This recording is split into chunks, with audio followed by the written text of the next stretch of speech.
Hello there, Leo sign. Welcome to your monthly reading. This is your reading for the month of October.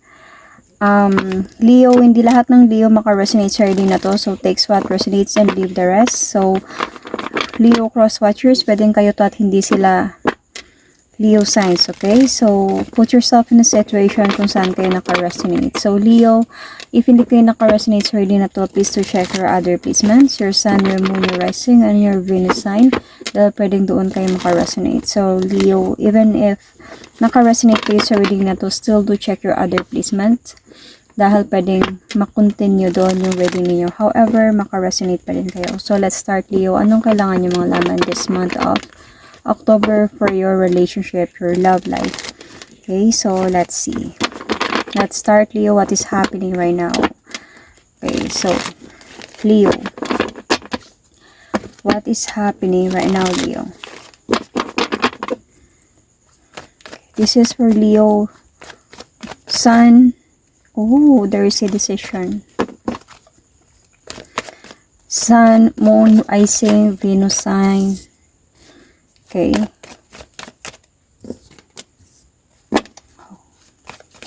Page of Swords.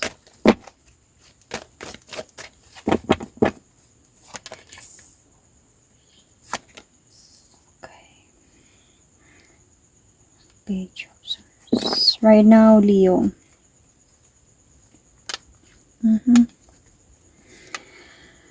Okay. So, Leo, itong person mo is, somebody is spying here, Leo. Sa'yo. This person wanted to move forward towards with you. But, I can see na medyo gusto niya mag-move forward or mag-move forward siya dito, pero may mga options siya dito about decision. Because you're not talking, hindi kayo nag-uusap. He's still spying and might be, I can see na parang wanted to decide na to move forward towards with you or wanted to talk to you. Pero may mga options siya dito pagdating sa decision. Okay. This person is attracted on you, Leo. Might be Capricorn sign, Libra, Gemini, Aquarius. Might be malakas yung Pisces sa sign mo. Check your placement. Or you might be dealing with the Sagittarius as well. Gusto ka nito. This is a matured person. I can see that this person wanted to decide or thinking about decision. Oh, this is someone from the past, Leo. Someone from the past. And nandun ka sa point na nasa healing process ka ngayon sa mga nagawa ng person na to. Kaya pala meron siya ditong option kasi siguro yung option niya dito whether to come back to you or hindi na lang. Hindi kayo nag-uusap ngayon. Siguro may mga alam ka sa mga nangyari sa inyo. Let's see what happened. What happened recently?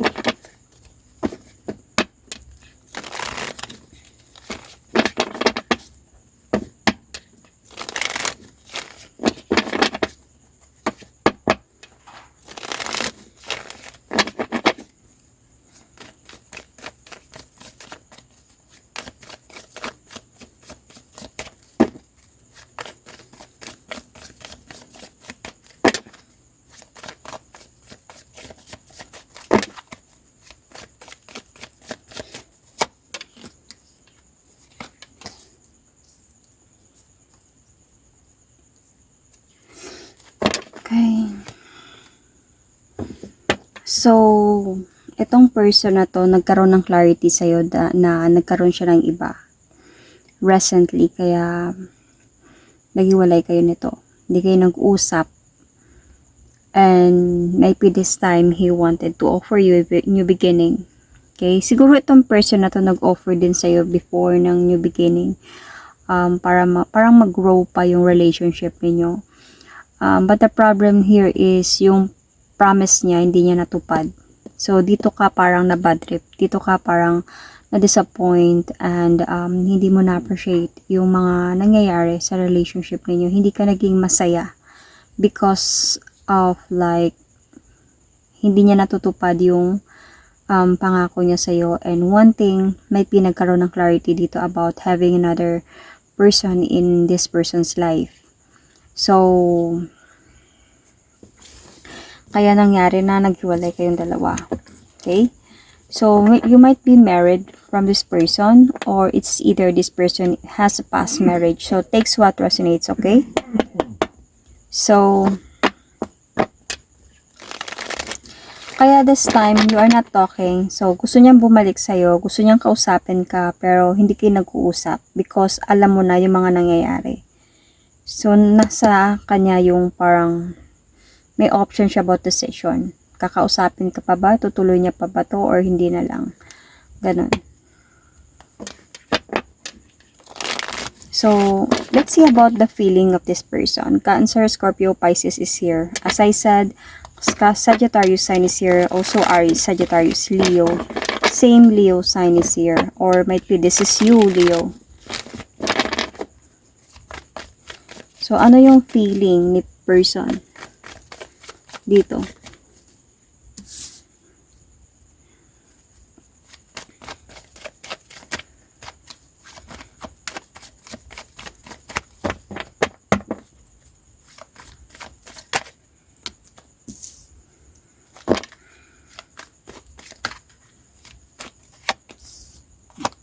Confusion. The feeling of hindi ko naman gusto yung pag-alis ko before. Parang ganon. Yun yung feeling niya. So, I can see here also a confusion from this person, blindly fighting. Hindi niya alam kung which is which. Ano, alin dito yung paglalaban niya, saan siya dapat lumaban. Parang ganon. Sino dapat yung paglaban niya? Parang ganon. So, this person is blindly fighting. This person is fighting pero hindi niya alam kung sino yung pinaglalaban niya dito. Kasi nga blindly fighting. Pero this person still feels the connection between you and this person. Dito yung nararamdaman niya para sa'yo. Ramdam niya pa din yung connection ninyong dalawa. So, dito siya sa point na nagfo-focus siya about the situation, also about his life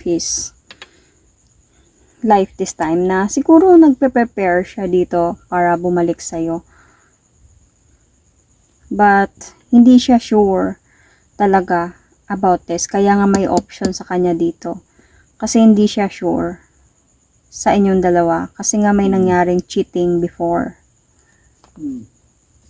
Or recently. So, ano yung feeling? Ano yung feeling na... Ano yung feeling mo sa situation na to?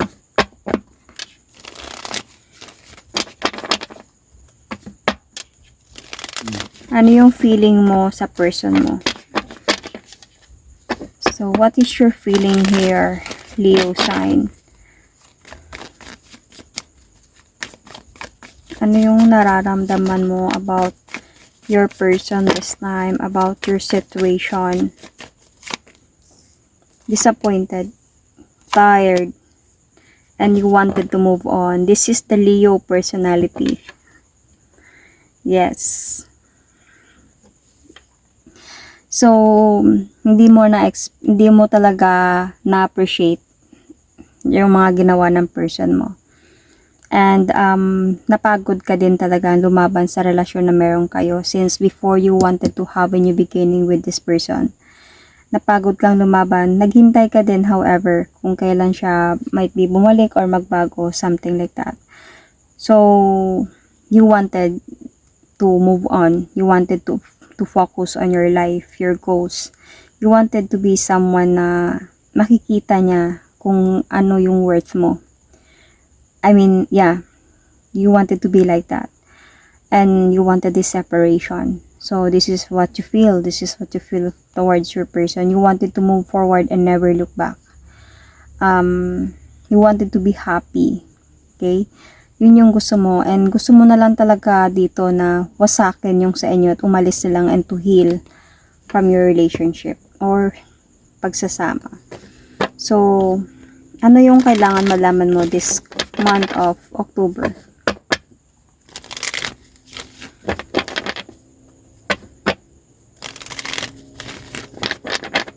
So, ano yung kailangan mong malaman? Leo, Sun, Moon, Rising, Venus this month of October.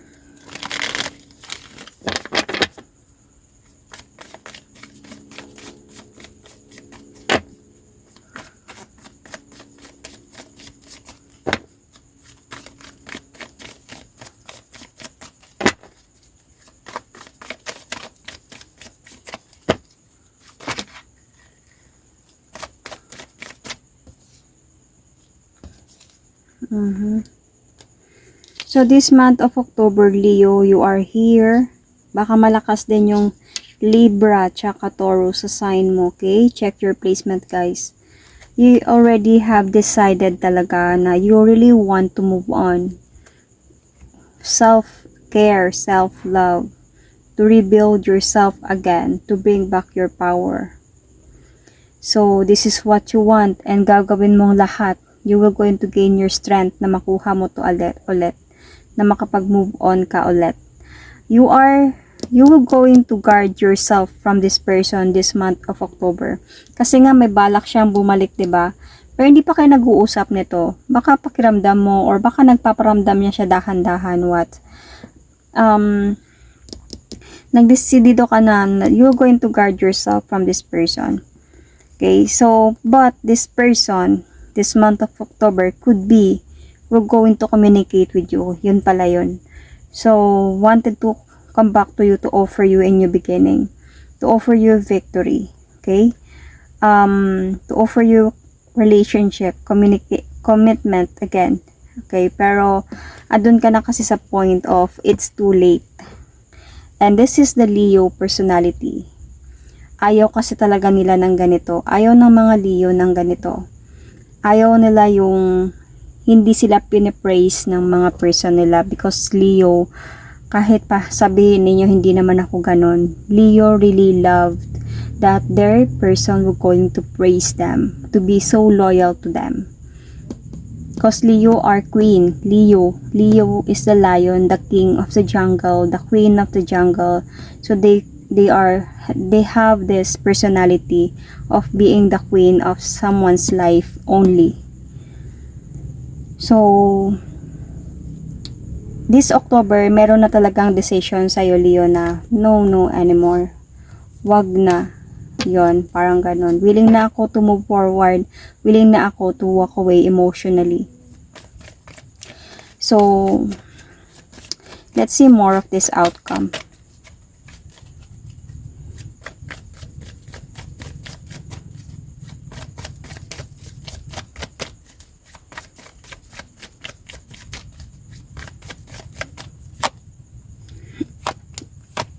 Okay, you want justice, Leo. You are really like more on planning about yourself here. Okay, about your goals. You really want to get your justice here, Leo. And I can see here that gusto ka pa talagang ipaglaban ng person mo talaga dito. Towards in your beginning. Ipapakita niya sa'yo yung worth mo. I mean, na deserve siya na tanggapin ulit. Paglaban yung sa inyo ulit.